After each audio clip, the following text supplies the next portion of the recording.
Hi, it's AVCat, and for today's video, I'll financially ruin myself. In a video game. You might be wondering why I sound so tired in this video. It's because I am. It's 5 AM as I'm recording this. I did not sleep all night and I had 2 cups of coffee in the last 2 hours. I can smell colors and my hair suspiciously tastes like grapes, but I'm still gonna log in to check my retainers, as I'm responsible in a video game. If you're feeling constant existential dread and feeling lazy all the time but still want to make money in game, this is the video for you. Cause let's be honest, if I could save enough money for a large house with 2 hours of sleep and no will to live, anyone can do it. So welcome to AVCat's guide to making gills in the laziest way possible. You're welcome. Most people already know crafting is a really good way of making gil in Final Fantasy XIV. Crafters in this game are the richest players ever, but crafting also is a very time-consuming thing to do. If you're doing it right, that is. I personally don't, and probably the crafter mains are gonna give me the side-eye for this video. Truth is, I'm lazy. I don't have the time or patience to gather all the materials by myself. Leveling up all my crafters will take forever, and I just don't wanna do it. Getting into crafting in this game can also be very daunting for newer players. It's so different from punching a monster until it dies than gathering the loot. There are so many new skills on your hotbar that you don't know the names of, and it's kind of overwhelming. Why do any crafting when you can just AFK in Limsa and stare at cat girls on 2B sets? Sounds like a waste of time and energy. But crafting is actually how I make most of my gills nowadays, and I don't even have my crafters maxed out yet. I really don't think people realize you don't need your crafters to be max level to start making gills with them. I leveled up most of my crafters by crafting furniture to sell in the marketplace, and that's what you want to focus on crafting if you want to make money as a lazy crafter like me. Housing is so popular in Final Fantasy XIV, and we have a huge venue culture. We have personal houses, nightclubs, roleplay focus free companies, you get it. We really love getting creative with decorations in this game. Housing items will always be in demand because girls be decorating. And some of these items can sell for absurdly high prices too. There's just not enough competition, so you can sell it for as expensive as you want. What are they gonna do? Craft it themselves? I don't think they will. It's a really easy option to buy it from the marketplace, so most people will just prefer buying it from the marketplace. Even though it's super expensive, it doesn't really matter. Never underestimate people's laziness in this game. Even if you bought all the materials you need, it's still gonna be very cheap to craft. And most of these housing items don't even require you to be high level. You can just craft them, even though you're super low level, like level 20. Okay, actually, let's calculate how much you'll make if you bought all the materials here.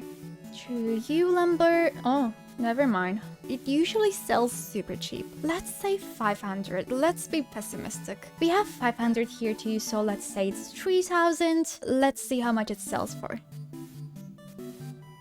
Actually, that's not very impressive. Why is the universe trying to prove me wrong today? Yay, we made money! Woohoo! I should probably mention you should always check the prices before you craft anything. Sometimes I forget to check the prices and stuff like these happen. If that happens though, don't sell it for cheap. Just put it in your retainer's inventory. The prices will go high eventually, and it's still gonna make you profit. If you don't feel like ever touching crafting though, don't worry, you don't have to, because I'm about to teach you the scummiest way of making gills in this game. Reselling NPC items. It's definitely not the most reliable way of making money, but if you're not into crafting or don't want to grind anything, it's still better than leaving your retainers empty. Whenever I do that, and yes, I do that on my ult sometimes, my go-to items are either these flower vases or the furniture you can buy from your Grand Company NPC. There are so many NPC items you can sell in this game, but I suggest choosing the ones not known by many people. You're not gonna be the only person selling these items. Everyone wants the easy money. But if you're normally leaving your retainers empty, this is actually a good way of making some extra gil. Never leave your retainers empty. Never.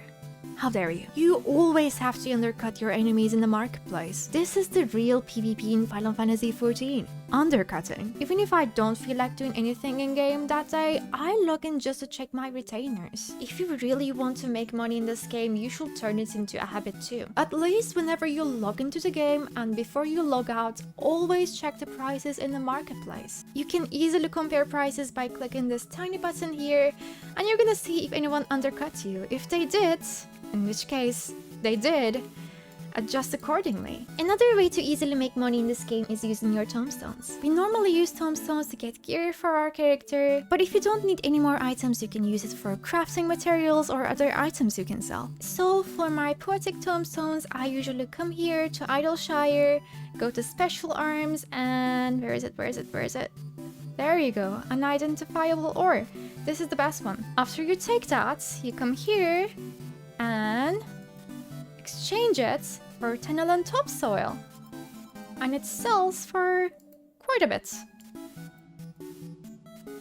You're welcome. For the Tomestone of Astronomy, you have to come to Ratatan and talk to the Tomestone Exchange here. Prices of these items change from server to server, so I suggest checking the prices before you buy them. I also see some people selling these items in the Party Finder, so if you want to avoid the market board taxes, I think that's a good way. We're following the footsteps of Tataru here. We're learning, we're adapting. If you're not a crafter but want a more reliable way of making money, I have one word for you. Maps. Maps. Map parties are kind of like playing gacha. You can turn off your brain and just enjoy the ride. It's super satisfying whenever you get a good job, and it's actually super profitable too. It definitely takes some time. It's not just do this and you'll get the money kind of thing. You have to keep trying. It's kind of grindy, but it doesn't even feel like it. All you need is a few time war maps and a few people. You might be thinking, I could just sell these maps, but trust me, if you use them in a farm party, you're gonna make at least double the amount. There are some super rare items that drop only from these maps. There are mounts, minions, craftable materials, and fashion accessories. And all these materials are super expensive in the marketplace. If you get lucky and roll high on any of these items, you're pretty much rich instantly in a video game. And even if you don't get any good drops that run, even if you're so cursed, you still get some money for doing these dungeons. So it's kind of paying for itself, unlike Genshin. There's no way to lose in this gacha game. Another way of making money by just doing brainless pew pew is hunt trains. If you're not already in a hunt link shell or a Discord,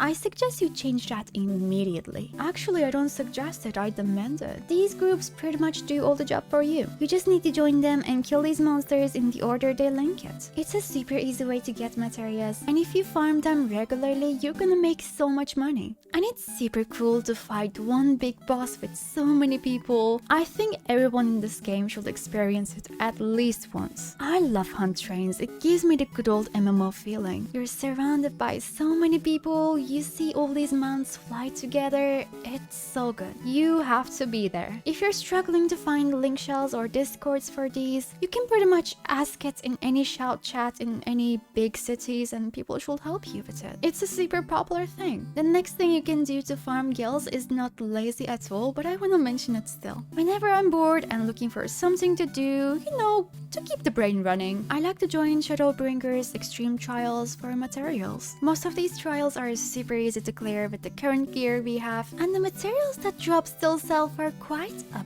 bit.